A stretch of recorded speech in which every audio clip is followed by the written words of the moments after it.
अस्सलाम students, welcome back to smart Taleem. कैसे हैं आप सब? उम्मीद करती हूँ सब खैरियत से होंगे, सेहत और ईमान की बेहतरीन हालतों में होंगे। स्टूडेंट्स, अगर आप मेरे चैनल पे न्यू हैं और आपने अभी तक चैनल को सब्सक्राइब नहीं किया तो चैनल को सब्सक्राइब करें, वीडियो को लाइक करें, कमेंट और शेयर करें और बेल आइकन पर लाजमी प्रेस करें ताकि आपको आने वाली हर न्यू वीडियो का नोटिफिकेशन मिल सके।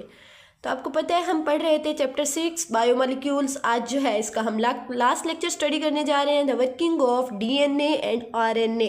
डीएनए और आरएनए आपको पता है न्यूक्लिक एसिड का पार्ट थे। इसकी वर्किंग क्या है, ये किस तरह से वर्क करते हैं, इसको जो है मैंने पार्टीशन करके लिख दिया है कि डीएनए और आरएनए, क्योंकि वहाँ पे काफ़ी मिक्सिंग है आपके बुक के अंदर, बिल्कुल एक पैराग्राफ के अंदर लिखा हुआ है और आपको समझ नहीं आता कौन सी लाइन किस लाइन के साथ लिंक कर रही है। तो इंशाल्लाह आज के इस वे के साथ आपको बहुत आसानी से समझ आएगा। तो the working of DNA and RNA, सबसे पहले तो आपको मैं ये बता दूं डीएनए क्या है बेटा। You know DNA is deoxy, थोड़ा इसको बोल्ड करते हैं,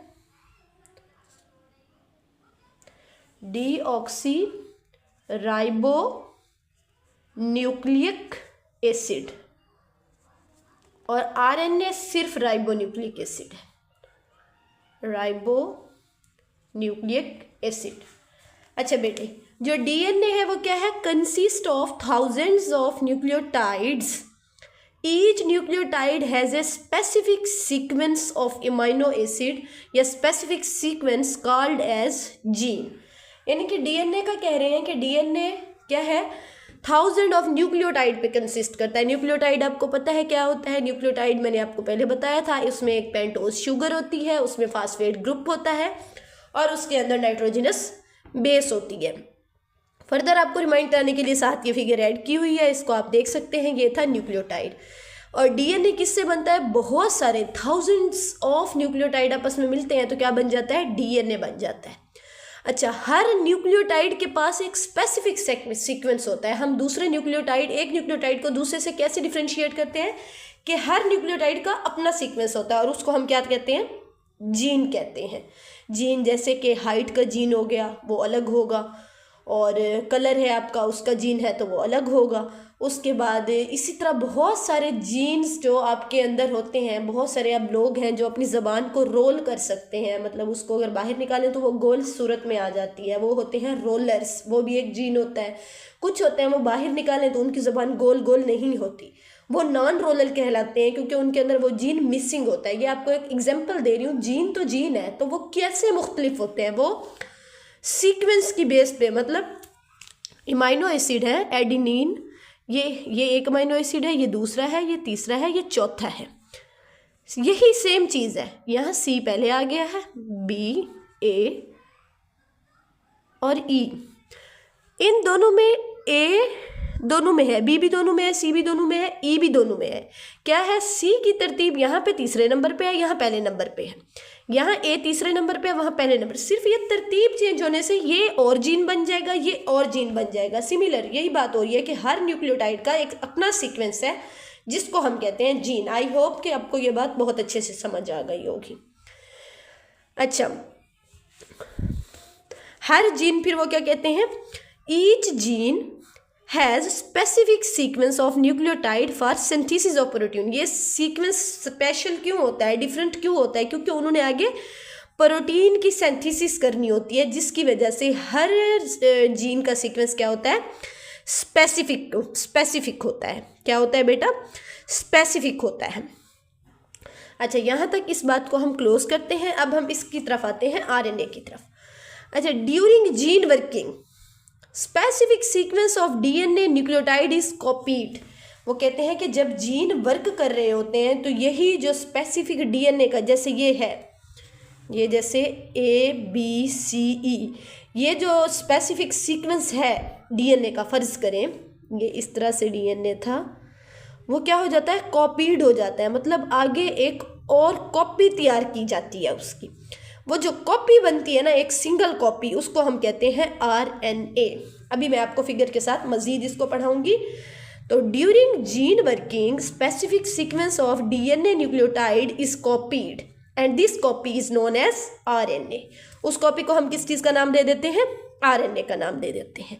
copy is in the form of messenger RNA. RNA का पता है आपको, टाइप्स है, messenger RNA, transfer RNA, ribosomal RNA. अब क्वेश्चन माइंड में ये आएगा कि वो कौन सा आरएनए बन जाती है, वो बन जाती है मैसेंजर आरएनए। ये कल भी आपने पढ़ा था, कल के लेक्चर में हमने देखा था, जो आपका लेक्चर 13 था, कि मैसेंजर आरएनए क्या करता है बेटा, फौरन साइटोप्लाज्म में चला जाता है और वहाँ जाके राइबोसोम को मैसेज दे आता है, और राइबोसोम जो है उस मैसेज को पढ़ते हैं। वो मैसेज असल में डीएनए की तरफ से होता है, और उसी मुताबिक क्या करते हैं राइबोसोम, प्रोटीन की तैयारी शुरू कर देते हैं। तो ये बिल्कुल सेम वही चीज़ आ रही है। Copy is in the form of messenger RNA, messenger RNA की फॉर्म में होती है कॉपी।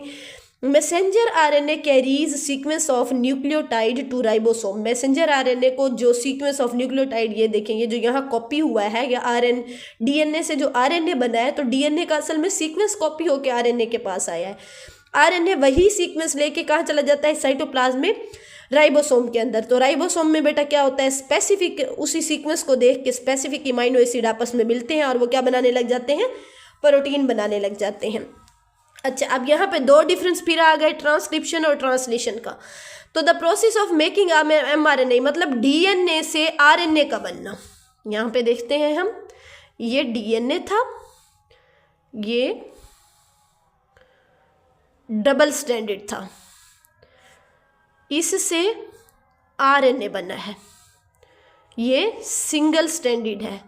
डीएनए से आरएनए या मैसेंजर आरएनए, इसकी कॉपी का तैयार होना, इसको हम कहते हैं transcription. The process in which DNA nucleotide is copied and make a messenger RNA is called transcription. अब एमआरएनए ने क्या किया, राइबोसोम के पास गया, वहाँ जाके इसने मैसेज दिया, राइबोसोम ने आगे क्या बना दी, प्रोटीन बना दी। प्रोटीन की क्या हो गई, सिंथेसिस हो गई, और इस प्रोसेस को हम क्या कहेंगे, ट्रांसलेशन। ओके बच्चे, यहाँ तक था आपका जो है लेक्चर। आपको एक दफ़ा मैं फिगर से फिर समझा देती हूँ। सॉरी, अजान हो रही है, बोलना नहीं चाहिए, वेट करना चाहिए। चलिए मैं फिर आपको बता देती हूँ जल्दी से। यहाँ देखें, ये क्रोमोसोम है, या जिसको आप डीएनए, इसी में से एक हिस्सा दिखाया हुआ है। क्रोमोसोम में एक्चुअल बहुत सारे डीएनए होता है ना, सिर्फ एक सेगमेंट में दिखाया है आपको डीएनए। ये डीएनए था, ये डीएनए क्या हुआ, कॉपी होके इसने बनाया मैसेंजर आरएनए। इसको हमने नाम दिया ट्रांसक्रिप्शन का। अब ये मैसेंजर आरएनए क्या हुआ, साइटोप्लाज्म में चला गया, वहाँ जाके इसने राइबोसोम के साथ ये जाके मिला है। राइबोसोम ने इसके सीक्वेंस को पढ़ा है और प्रोटीन बना दी है, और इस चीज़ को नाम दिया गया है ट्रांसलेशन का। ओके स्टूडेंट, होप सो आपको यहाँ तक समझ आ गई होगी। यहाँ तक अगर आपको कोई बात समझ नहीं आई तो काइंडली आप कमेंट सेक्शन में पूछें, इंशाल्लाह आपको उसका जवाब दिया जाएगा। ओके स्टूडेंट्स, मेरे साथ जुड़े रहें, चैनल को सब्सक्राइब करें, वीडियो को लाइक करें, शेयर करें, थोड़ी हौसला अफजाई भी कर दिया करें वीडियो को सब्सक्राइब करके और लाइक करके। Thanks for watching, stay connected, thank you and अल्लाह हाफिज़।